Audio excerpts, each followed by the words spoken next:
السلام علیکم ورحمۃ اللہ وبرکاتہ۔ الحمد للہ رب العالمین، والصلاة والسلام علی سید المرسلین وعلی آلہ الطیبین الطاہرین، اما بعد فاعوذ باللہ من الشیطان الرجیم، بسم اللہ الرحمن الرحیم۔ ومن آیاتہ ان خلق لکم من انفسکم ازواجا لتسکنوا الیہا، صدق اللہ العظیم وبلغنا رسولہ النبی الامین الکریم، ونحن علی ذلک لمن الشاہدین والشاکرین، والحمد للہ رب العالمین۔ ایک مرتبہ درود پاک پڑھیں، اللہم صلی علی سیدنا و مولانا محمد معدن الجود والکرم وآلہ وبارک وسلم۔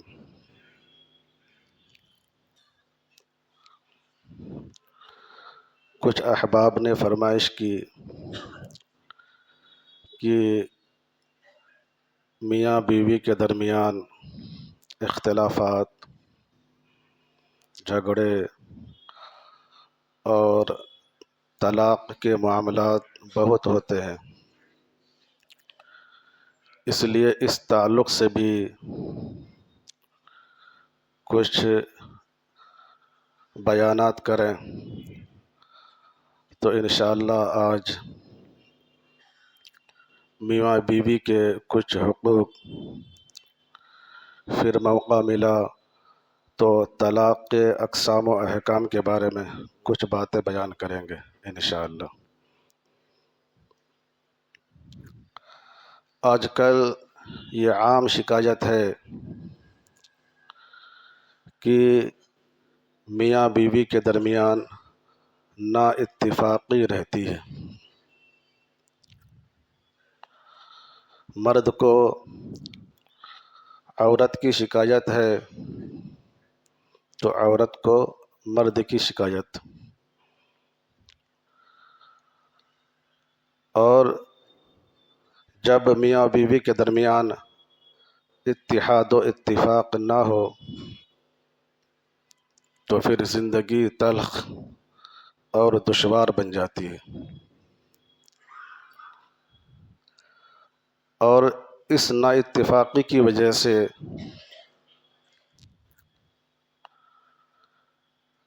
دنیا کے ساتھ ساتھ میاں بیوی کے لیے آخرت بھی خراب ہو جاتی ہے، اور میاں بیوی کی نا اتفاقی کا برا اثر صرف انہی تک محدود نہیں رہتا بلکہ اولاد تک بھی پہنچتا ہے، اور پھر اولاد کے دل میں نہ تو باپ کا ادب باقی رہتا ہے اور نہ ماں کی عزت باقی رہتی ہے۔ میاں بیوی کے درمیان نا اتفاقی کا بڑا سبب یہ ہے کہ میاں بیوی میں سے ہر ایک دوسرے کے حقوق کو ادا نہیں کرتے، ایک دوسرے کے ساتھ رواداری سے کام نہیں لیتے، ایک دوسرے کا لحاظ اور خیال نہیں کرتے۔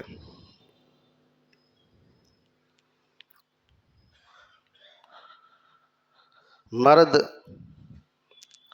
چاہتا ہے کہ عورت اس کی باندھی بن کر رہے، اور عورت چاہتی ہے کہ مرد اس کا غلام بن کر رہے، عورت جو چاہے گھر میں وہی ہو۔ ایسی سوچ اور ایسے خیال کی وجہ سے گھر کا ماحول خراب ہوتا ہے، اور پھر رشتے کے اندر تلخی آتی ہے، جھگڑے ہوتے ہیں اور طلاق تک نوبت پہنچتی ہے۔ رشتے کو قائم رکھنے کے لیے، خوشگوار رکھنے کے لیے ایک دوسرے کے حقوق کو ادا کرنا ضروری ہے، اور اگر کبھی کسی سے کوئی کوتاہی ہو جائے، کمی ہو جائے، تو دوسرے کو معاف کر دینے اور درگزر کر دینے کا جذبہ رکھنا پڑے گا۔ معافی اور درگزر کے بغیر رشتے کے اندر خوشگواری اور پائیداری نہیں آ سکتی۔ ہمارے پیارے نبی صلی اللہ تعالیٰ علیہ وسلم نے تفصیل کے ساتھ میاں اور بیوی کے حقوق بیان کیے ہیں۔ حدیث شریف میں ہے، ہمارے پیارے نبی صلی اللہ تعالیٰ علیہ وسلم نے ارشاد فرمایا ہے کہ عورت پر سب سے زیادہ حق اس کے شوہر کا ہوتا ہے، اور عورت پر سب سے زیادہ حق اس کے شوہر کا ہے، اور مرد پر سب سے زیادہ حق اس کی ماں کا۔ اور ایک دوسری حدیث شریف میں ہے، پیارے نبی نے ارشاد فرمایا کہ اگر میں کسی کو غیر خدا کے لیے، یعنی اللہ کے علاوہ کسی بندے کے لیے سجدہ کرنے کا حکم دیتا، تو میں عورت کو حکم دیتا کہ وہ اپنے شوہر کو سجدہ کرے۔ پھر فرمایا، اس ذات کی قسم جس کے دست قدرت میں میری جان ہے، عورت اللہ تعالیٰ کا حق اس وقت تک ادا نہیں کر سکتی جب تک کہ اپنے شوہر کا حق ادا نہ کرے۔ اور ایک حدیث شریف میں ہے، پیارے نبی صلی اللہ تعالیٰ علیہ وسلم نے ارشاد فرمایا ہے کہ جب مرد عورت کو اپنی ضرورت کے لیے بلائے تو عورت فوراً اپنے شوہر کے پاس آ جائے، اگرچہ تنور پر ہو۔ یعنی اگر عورت چولہے پر بیٹھ کر روٹی پکا رہی ہو اور اسی حالت میں شوہر بلائے تو فوراً شوہر کے پاس جائے، اگرچہ اس میں روٹی جل جائے۔ تو کتنی تاکید ہے، ہمارے پیارے نبی صلی اللہ تعالیٰ علیہ وسلم نے عورتوں کو حکم دیا کہ ہر حالت میں شوہر کی فرما برداری کریں۔ اگر شوہر کسی کام کے لیے بلائے تو اس کو ٹالے نہیں، اب آتی ہوں تب آتی ہوں نہ کہے، بلکہ فوراً چلی جائے۔ کوئی کام کرتی ہو تو اس کام کو وہی روک دے، پہلے شوہر کی ضرورت پوری کرے، پھر بقیہ کام آ کر کے پورا کرے۔ اسی طرح سے ہمارے پیارے نبی صلی اللہ تعالیٰ علیہ وسلم نے مردوں کو بھی حکم دیا ہے کہ وہ اپنی عورتوں کے حقوق ادا کرے۔ حدیث شریف میں ہے، ہمارے پیارے نبی صلی اللہ تعالیٰ علیہ وسلم نے ارشاد فرمایا کہ کوئی مرد اپنی مومنہ عورت سے دشمنی نہ کرے، اس کو مبغوض نہ رکھے، اس لیے کہ اگر اس کی کوئی عادت بری معلوم ہوگی تو دوسری عادت اچھی بھی معلوم ہوگی، تو بری عادت کو بھول جائے اور عورت کی اچھی عادت کو نگاہ میں رکھے۔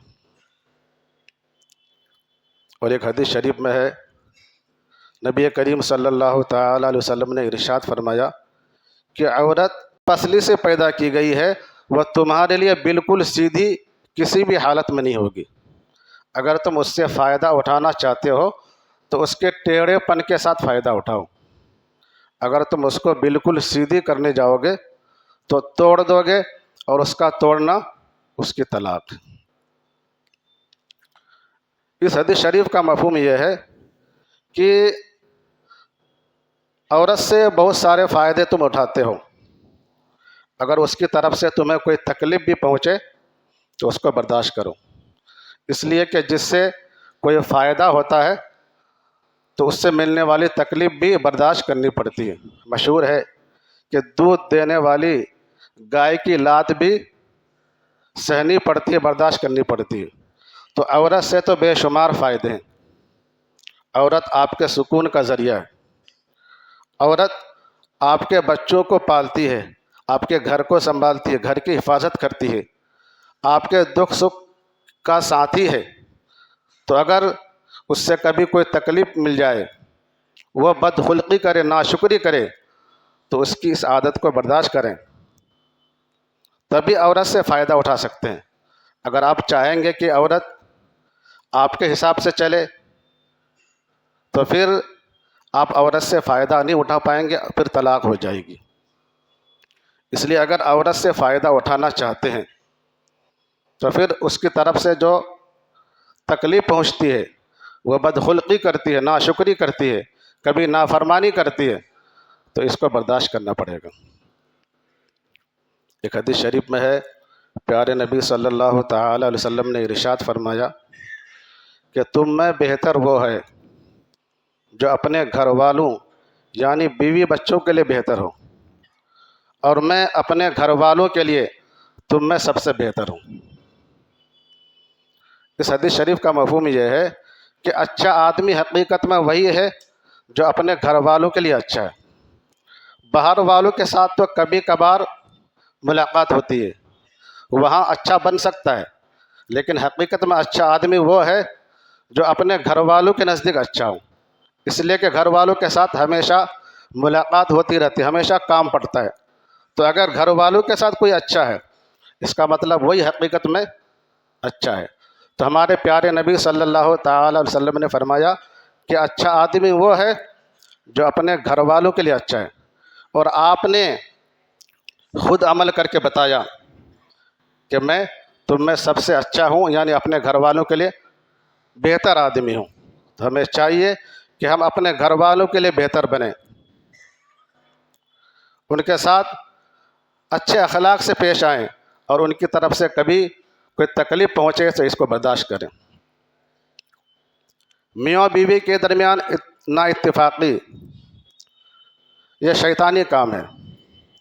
ایک حدیث شریف میں ہے، پیارے نبی صلی اللہ تعالی علیہ وسلم نے ارشاد فرمایا ہے کہ ابلیس پانی میں اپنا تخت بچھاتا ہے اور پھر اپنے لشکر کو لوگوں کو گمراہ کرنے کے لیے بھیج دیتا ہے۔ پھر کوئی شیطان، اس کا کوئی لشکری آ کر کہتا ہے کہ میں نے یہ کام کیا، یہ کام کیا، تو ابلیس کہتا ہے کہ تو نے کچھ بھی نہیں کیا۔ پھر دوسرا آتا ہے اور کہتا ہے کہ میں نے میاں بیوی کے درمیان جدائی ڈال دی، تو شیطان اس کو اپنے قریب بلاتا ہے، گلے سے لگا لیتا اور کہتا ہے کہ ہاں تو نے اچھا کام کیا۔ تو میاں بیوی کے درمیان جدائی یا جدائی کے کام کاج کرنا یہ شیطانی کام ہے۔ تو ہمیں چاہیے کہ ہم نا اتفاقی سے بچیں، اور کبھی ایک دوسرے سے کچھ کمی ہو جائے تو معافی اور درگزر سے کام لیں، تبھی رشتہ خوشگوار اور برقرار رہے گا۔